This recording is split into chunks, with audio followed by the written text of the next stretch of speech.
In the modern world, power is no longer measured only by the size of a country's army or the strength of its economy.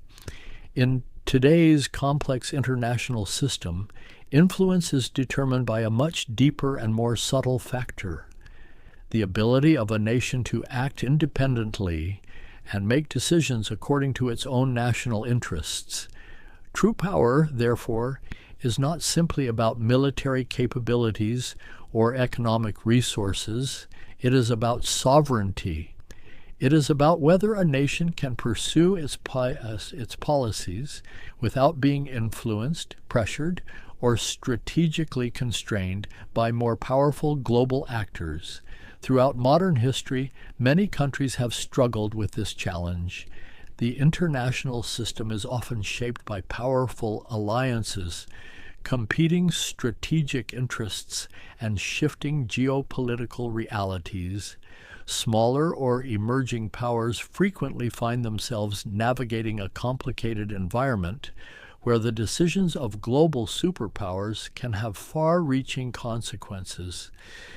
In such a world, nations are often faced with a difficult choice. Some countries choose to align themselves closely with powerful allies in order to secure military protection, economic benefits, and diplomatic support. By joining larger strategic alliances, they hope to strengthen their position in an increasingly competitive global order. Other countries, however, attempt to follow a more independent path. Instead of becoming deeply tied to one specific power bloc, they seek to maintain relationships with multiple nations simultaneously.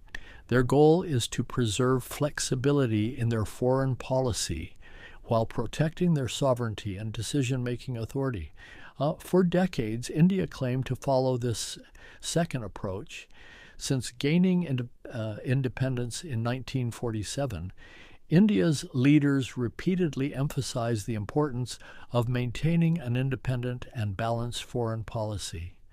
Rather than fully aligning with any single global power, India sought to build diplomatic relationships across different regions while safeguarding its strategic independence. Indian policymakers often describe this philosophy as strategic autonomy. At its core, strategic autonomy meant that India would cooperate with countries around the world, economically, diplomatically, and militarily, but it would never allow itself to become dependent on any single global partner. India's decisions, according to this philosophy, would always be guided by its own national interests, rather than by the expectations or demands of external allies. For many decades, this approach became a defining characteristic of India's global identity. India developed partnerships with a wide range of countries while carefully avoiding the appearance of joining any particular geopolitical bloc. However, in recent years, this long-standing principle has increasingly come under scrutiny. A growing number of analysts and geopolitical observers now argue that India's foreign policy may be gradually shifting away from its traditional posture of neutrality. According to these critics, India appears to be moving closer toward the strategic orbit of the United States and its key regional partners, including Israel. Supporters of India's current policies strongly reject this interpretation. They argue that the global strategic environment has changed dramatically in the 21st century. New security challenges, emerging technologies, and rising geopolitical competition require stronger international partnerships. From their perspective, India is not abandoning its independence. Instead, it is simply adapting to a rapidly evolving global order. This debate intensified dramatically after a controversial maritime incident involving an Iranian naval vessel. According to several reports, the vessel had recently taken part in joint maritime exercises involving Indian naval forces in the broader Indian Ocean region. These exercises were part of ongoing efforts to strengthen maritime cooperation and regional security. However, shortly after these activities concluded, the vessel was reportedly destroyed by the United States Navy in an incident that quickly drew international attention. The event immediately raised a series of difficult questions among foreign policy observers and geopolitical analysts. Why did India appear largely silent about the incident? Was this silence part of a carefully calculated diplomatic strategy designed to avoid escalating tensions? Or did it reflect a deeper transformation in India's global alignment and strategic priorities? To understand the significance of these questions, it is necessary to examine the historical foundations of India's foreign policy and the principles that have shaped its diplomatic approach for decades. When India gained independence from British rule in 1947, the world was entering one of the most tense and uncertain periods in modern history. The Second World War had just ended, but instead of bringing long-term stability, it gave rise to a new global rivalry that would shape international politics for decades to come. This period became known as the Cold War. The global political system quickly divided into two powerful and competing blocs, each led by a superpower with its own ideological vision for the world. On one side stood the United States and its Western allies, representing capitalist democracies and promoting a global system based on free markets and political pluralism. On the other side stood the Soviet Union and the Communist Bloc, which advocated a socialist political model and sought to expand its ideological influence across different regions. As tensions between these two superpowers intensified, many newly independent countries found themselves under immense pressure to choose between these rival camps. Aligning with one side often meant gaining economic support, military protection, and diplomatic backing.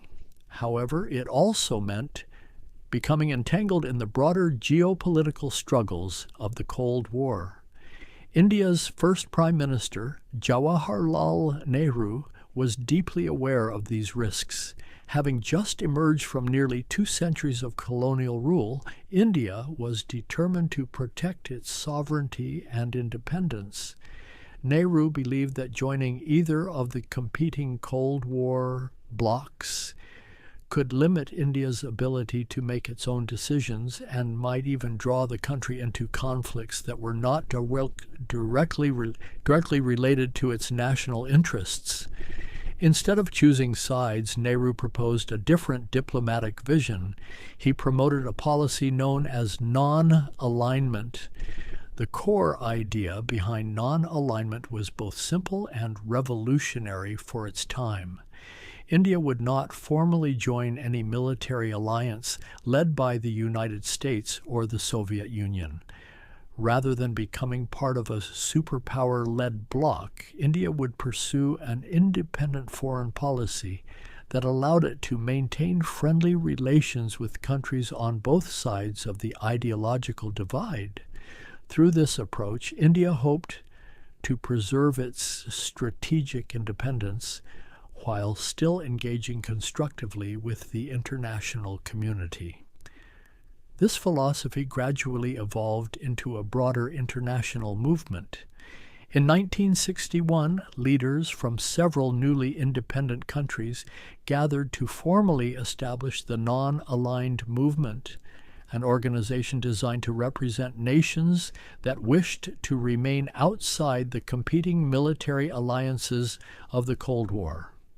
India quickly became one of the founding leaders of this movement, alongside countries such as Egypt, Yugoslavia, and Indonesia.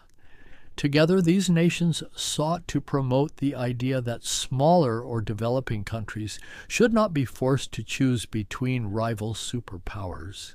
For decades, this strategy allowed India to maintain relationships across multiple regions and political systems. India cooperated closely with the Soviet Union in areas such as defense technology and industrial development. At the same time, it continued engaging economically with Western countries and maintaining diplomatic connections with Europe and the United States. India also built strong relationships throughout the Middle East. It developed diplomatic ties with Arab states while simultaneously maintaining limited but important contacts with Israel. This careful balancing act became the cornerstone of India's foreign policy for many decades. By maintaining diplomatic flexibility, India was able to navigate complex geopolitical environments while preserving its independence and strategic autonomy. However, the global political landscape was constantly evolving. As the Cold War progressed and new economic and political realities emerged, the international system began to change in ways that would eventually challenge the very foundations of India's non-aligned strategy. And in the decades that followed, these changes would force India to reconsider how it positioned itself in an increasingly complex and competitive global order. The collapse of the Soviet Union in 1991 marked one of the most dramatic turning points in modern international politics.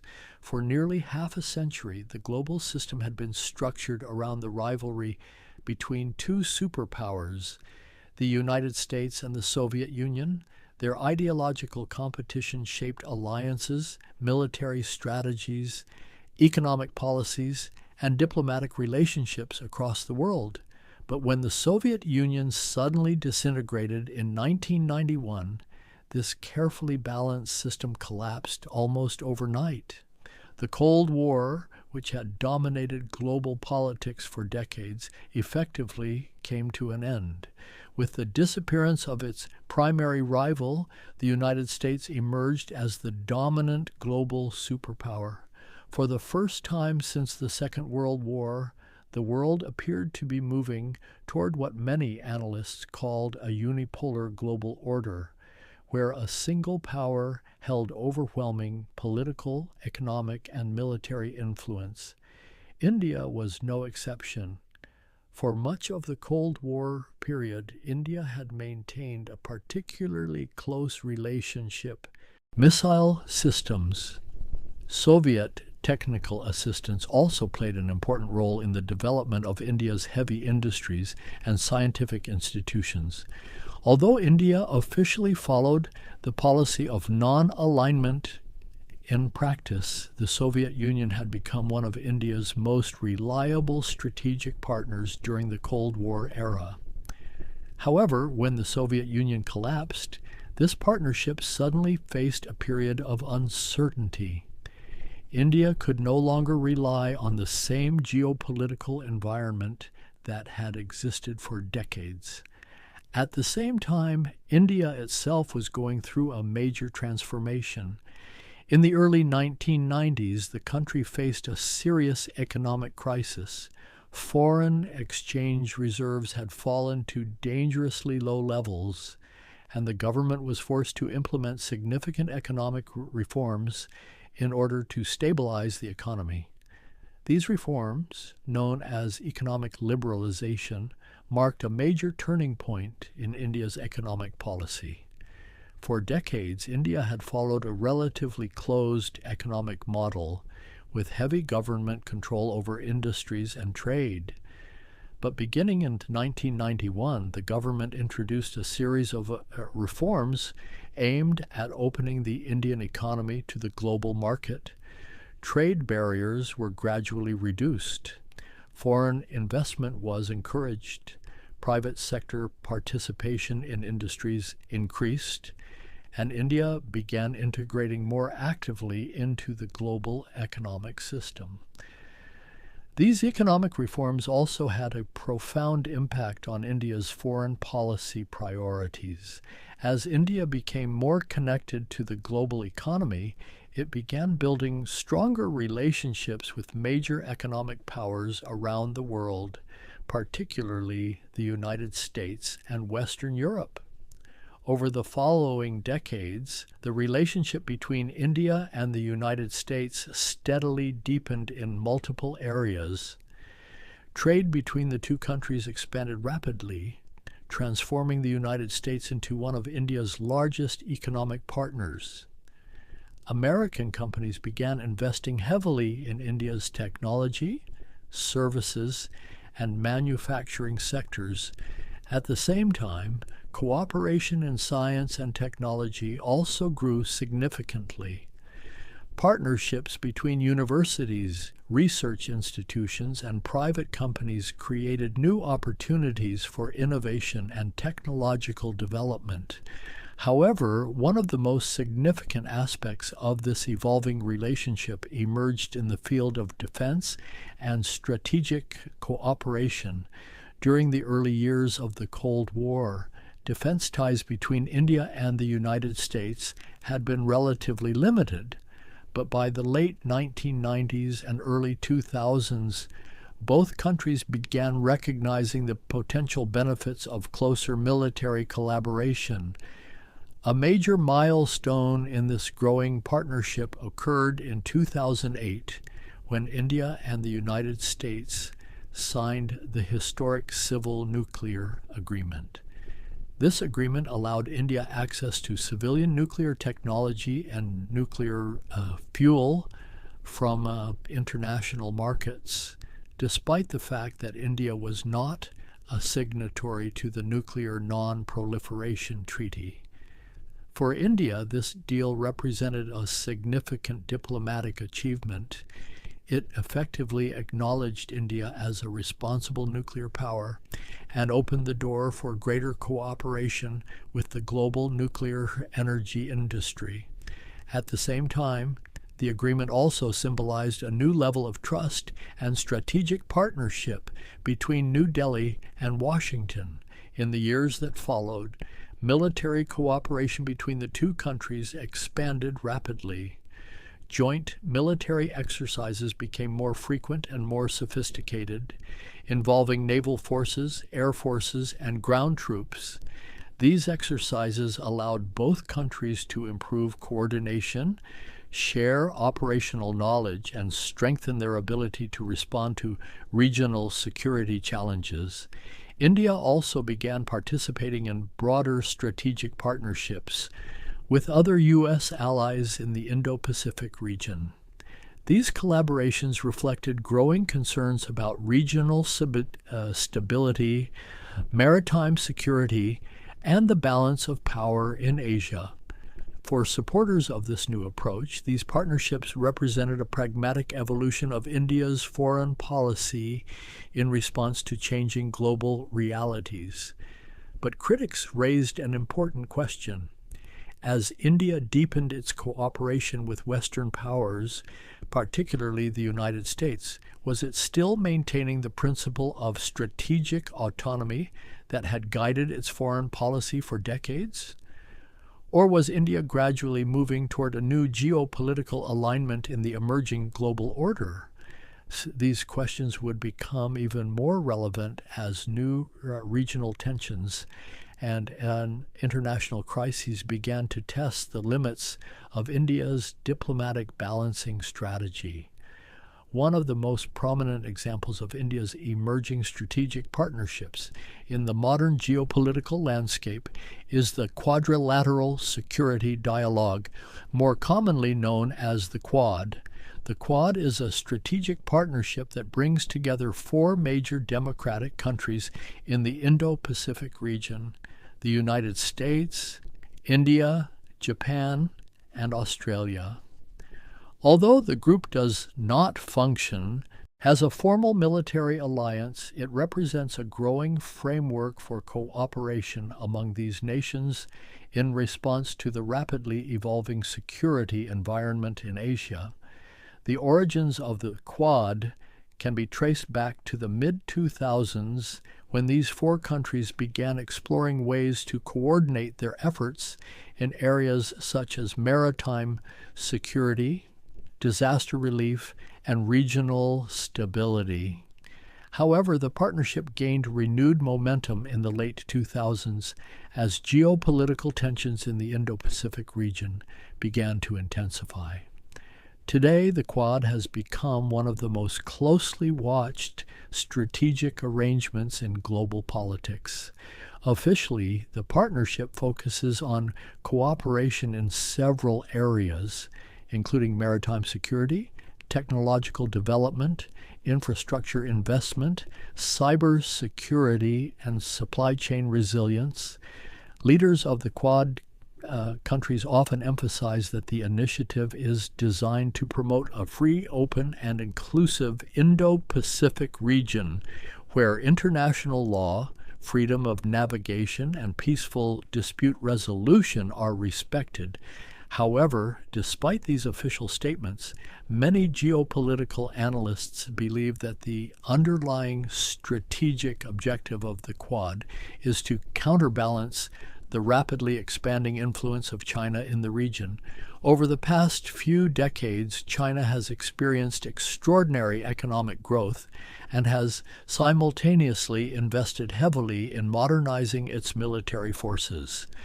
The Chinese Navy has expanded dramatically, and Beijing has increased its presence in key maritime routes across the Indo-Pacific.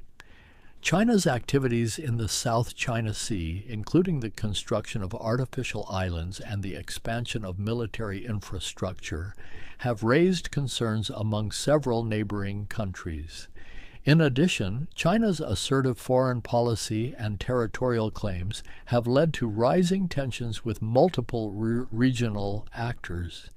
India itself has experienced direct tensions with China, particularly along their disputed Himalayan border. Several border confrontations in recent years have highlighted the fragility of relations between the two Asian powers. Against this backdrop, the Quad partnership has taken on greater strategic importance. For India, cooperation with the United States, Japan, and Australia offers several potential advantages. Joint military exercises between the four countries allow their armed forces to improve coordination, share operational experience, and strengthen maritime security capabilities. These exercises, often conducted in the Indian Ocean and the broader Indo-Pacific region, demonstrate a growing level of cooperation among the participating countries. Technology sharing is another important aspect of the partnership. By collaborating with technologically advanced partners such as the United States and Japan, India gains access to new innovations in areas such as cyber security, artificial intelligence, advanced defense systems, and maritime surveillance technologies. Diplomatic coordination within the Quad also strengthens the collective influence of its members on regional issues. By presenting a united diplomatic front, these countries can exert greater influence on global discussions regarding security, economic development, and international norms in the Indo-Pacific region. Supporters of India's participation in the Quad argue that this cooperation is both necessary and beneficial. They believe that in a rapidly changing geopolitical environment, India must build strong partnerships in order to protect its national security and maintain stability in the region.